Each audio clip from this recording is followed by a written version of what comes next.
We're ranking every new commander from the Commander Masters Precons. I'm Mia, and I love making Mardu decks. I'm BZ, and I hate having money in my wallet. And you can follow the Nitpicking Nerds on Patreon. Just like our beloved patron, Swagsworth Chadley Michaels III.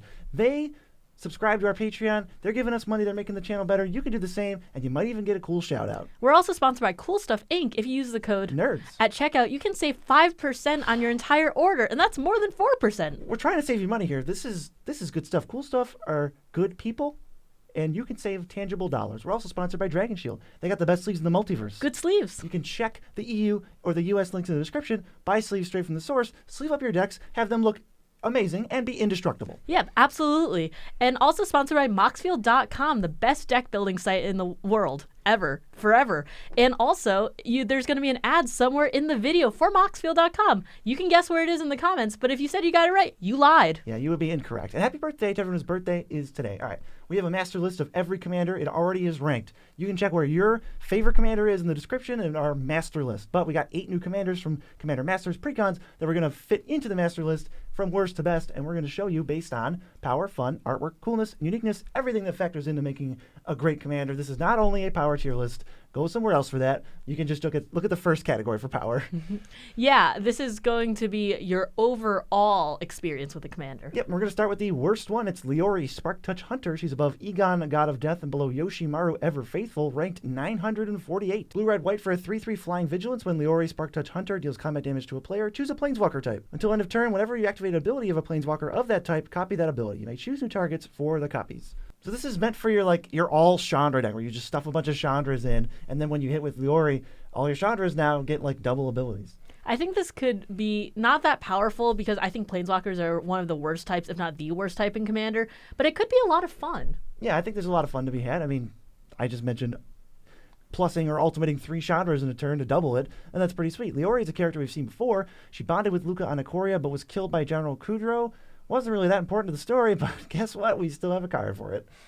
I think this is definitely really unique, too, because we see so few things wrapped around Planeswalkers, especially the fact that it's going for one specific type of Planeswalker, and you want to get those loyalty up or down as many times as possible. You just want to trigger those abilities. I mean, what other card has said choose a Planeswalker type? I think that's pretty cool. Yeah. It makes flavorful decks. What do we got next? We've got Ruka Rumel, Biologist. She is number 860, below Dragonlord Jamoka and above Myojin of Blooming Dawn. She is Wooburg mana for a 3/3 that says, as she enters the battlefield, choose a creature type. Slivers you control and non-token creatures you control are the chosen type, in addition to their other creature types. The same is true for creature spells you control and creature cards you own that aren't on the battlefield. You can also pay 3 and tap her to create a 1/1 colorless sliver creature token. Again, I don't think this is super powerful, but it could be a lot of fun considering you can pack your deck with a lot of non-slivers and then use her to trigger the abilities like they were slivers. Yeah, you can kind of pick a creature type, put all the different stuff going on, and then make it into a creature type. It's kind of confusing. It's not that great. It's super fun. It's going to be the things you can do with this. I can't even begin to list them because there's just so many of them. Ruka Rumel has a weird name. It doesn't really have any lore. Here's what it says on the wiki: a researcher of slivers. Could you believe it? We can make up our own lore. What does she do? She researches slivers and then also turns other creatures into slivers. Oh, okay. Wow, She's magic. She's magic. She does use magic. She turns people into slivers, and she's like, I'm going to research these slivers. That's the fake lore that we're not creating it on. Don't Wizards, please don't quote us on this. Yeah, pretty unique card, though. I mean, it's kind of like a fixed Morphon. It kind of does what Morphon looks like he wants to do. Yeah, I've seen some people say that they're going to swap her into their Morphon decks as the commander and just see how it plays out. I'd be interested to see that. Let's keep climbing up the chain. We got Omarthus, Ghostfire Initiate at 791, above Fabine, Boss's Confidant, and below Sidisi, Brood Tyrant. XX for a 0/0 enters the battlefield with X counters on it. Whenever you put one or more +1/+1 counters on another colorless creature, you can put a +1/+1 counter on Omarthus, and when it dies, you manifest a number of cards from the top of your library equal to the number of counters on it. This doesn't even care what kind of counters are on it. It's a colorless deck, so that's going to limit you a lot, but there's tons of artifact creatures with modular counters, and there's all these sack outlets you can play. I think this one's pretty good. If you just play it for 4 mana, you get a 2/2. let's say you put 2 counters on artifact creatures. Now it's a 4/4. It dies into 4 2/2s. Yeah, I think the manifest really saves it a lot, especially since you're going to have trouble finding removal and such in colorless. But I think those like ballistas and that sort of thing really Hangerback, Ballista, even Cryptic Trilobite, all the classics. Yeah, it's going to help give this deck a lot more support. Marthas was a student of Ugin and worked with manifesting creatures, those little blue fireball things, and Ghost Fire. There's not a lot of lore for all these guys, so we can't give you too much. I'm sorry. The art's really cool. Yeah, the art is so cool. I love the blue fire. Yeah, I love the way manifests look. Not a big fan of the mechanic. Next, we have Zul'Adok Void Gorger at 709. It is below Nicol Bolas and above Melira, the Living Cure. Zul'Adok Void Gorger is 5 and a waste for a 7/4 that says colorless spells you cast from your hand with mana value 7 or greater have Cascade. Speaking of the lore on this one, I know you really don't like that this is a legendary Eldrazi because it's not one of the 3 Titans. I hate this so much. I don't understand why they couldn't have just made a new Ulamog or just may say that it's part of Ulamog. This thing is literally part of Ulamog. How can it be its own entity? It's going to drive me insane. It's going to drive me crazy. Off camera, we've been calling it Ulamog's armpit. Yeah, it's Ulamog's armpit. It's a really good card. You can't cheat the Cascade too much because the from your hand clause stops you from like going 7-drop Cascade into 6-drop or 8-drop Cascade into 7, which won't Cascade because it's not from your hand. It's from exile.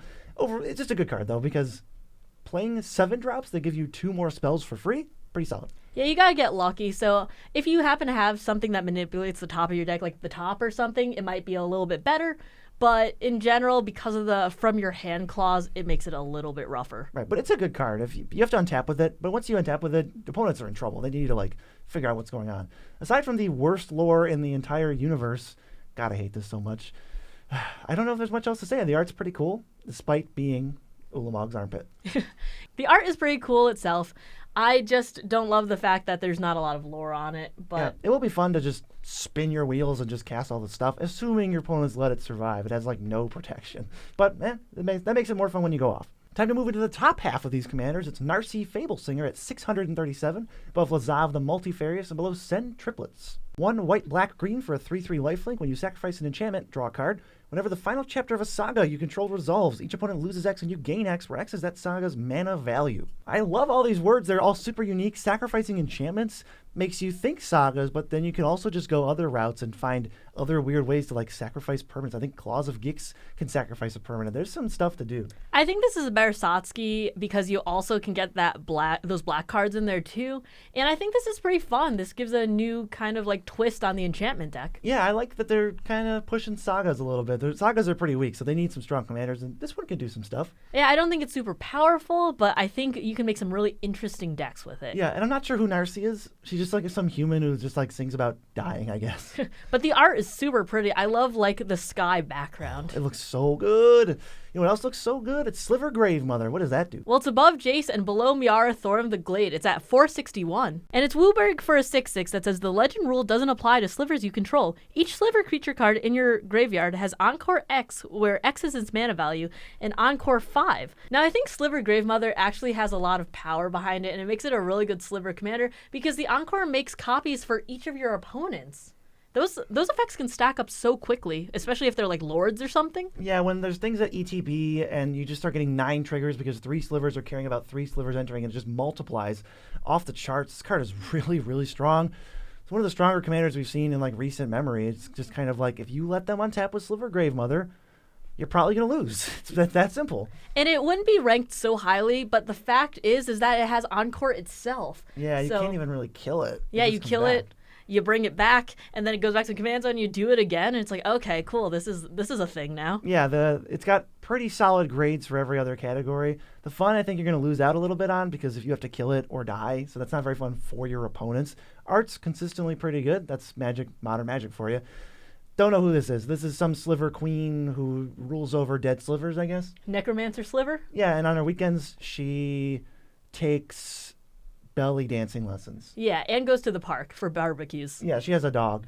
That's what I think Sliver Gravemother's up to. Very unique card. Encore on slivers, or Encore in general. We just don't see much. Time for the second highest commander in the set. It's Commodore Guff. 352 is his rank, above SRAM and below Atla Palani. He's 1 blue, red, white for a Planeswalker with 5 loyalty. At the beginning of your end step, put a loyalty counter on another target Planeswalker you control. +1 to make a 1/1 that taps for red, but only for Planeswalker spells. And -3 to draw X and deal X to each opponent, where X is the number of Planeswalkers you control. Guff is all about Jeskai Super Friends. I think that's kind of a unique take on it. Wooburg Super Friends they could have done. It felt a little lazy, so I'm glad they centralized a little bit, focus more than drawing cards, deal damage. Yeah, I don't think this is a very powerful commander because the +1 ability is just making a red-only mana dork for Planeswalkers. It's pretty bad. And then was it pinging and drawing? But it's That's the thing you want to do over and over and over. We talked about Displacer Kitten in the Precon upgrades. Displacer Kitten with this is kind of silly. You're going to really, really go off. You want to flicker it, if anything. Yeah, so I think this is going to be really fun to play, but in terms of power level, it's going to be on the lower side. Yeah, he can be attacked. He'll die to some things, a gust of wind. Very fun card. I didn't know Guff had so much weird lore. This is some kind of silly, goofy Planeswalker. He's one of the 9 Titans. He died when Yawgmoth's Death Cloud form just kind of vaporized him. But this dude was breaking the 4th wall constantly. People were getting annoyed by it. I like the fact that in these precons, almost every commander has no lore, and that's yeah, you remember this guy and all the historical things that happened. He was there too. Yeah, he was one of the 9 Titans, super important for the Phyrexian War Saga. And then it's oh yeah, and this is Narcy. She plays the lyre. Yeah, and she is certainly there. Yeah, Guff's pretty cool. Guff's a cool dude. And the top new commander for the set is Onyxia, Hand of Erebos. She is number 338. She's above Slowbad Iron Goblin and below Glissa Sunslayer. Onyxia, Hand of Erebos is 2 Abzan for a 4/4 menace that says other enchantment creatures you control have menace. Whenever she enters the battlefield or attacks, exile up to 1 target non-aura enchantment card from your graveyard. Create a token that's a copy of that card, except it's a 3/3 black zombie creature in addition to its other types. Honestly, out of the precon commanders, this is the one I'm the most hyped for. I love the idea that you can put enchantments into your graveyard, make the creature tokens of it, and then create token copies of those tokens. Yeah, you start populating Song of the World Soul. Whenever you cast spells, you get more, but you can even get more Song of the World Soul creatures. There's so much to do with this. It's so exciting. I love that it's when she enters or attacks, so you can flicker her. Teleportation Circle comes to mind, where you play her, then play Teleportation Circle. Well, you play her, get a Teleportation Circle from your graveyard as a 3/3, then end step flicker her to just get another enchantment now. I think this really takes a new spin on the Enchantress deck idea, and I think those can get a little stale, so I'm really happy that they came out with such a cool commander out of this. Yeah, and they're giving us more Abzan commanders too. The Abzan didn't have a lot going on, and they gave us Merkle and this and Narcy, so I guess they're really throwing enchantments little sub-theme into Abzan, which is cool. Super fun card, super fun deck, super great artwork. The artwork is amazing. She's one of Erebos' demigods. We were kind of looking around for lore, and we were I don't know anything about her. And then we were oh, the creature type is demigod. So I think that makes her a demigod. That does make her a demigod. No, the art is absolutely gorgeous, though. And yeah. I'm really excited to try at least see this in action. Maybe build it myself, but overall, I think this is really, really fun. Yes, honestly, I am so grateful to only have 8 commanders done. If you want to see me do 121 commanders from Lord of the Rings, my God, that was brutal. There's a 25-minute video where I stuff it all into there, and you can go check it out, and I would recommend it. Mia, what's our fun thought for the day? Make up lore if you don't know it already.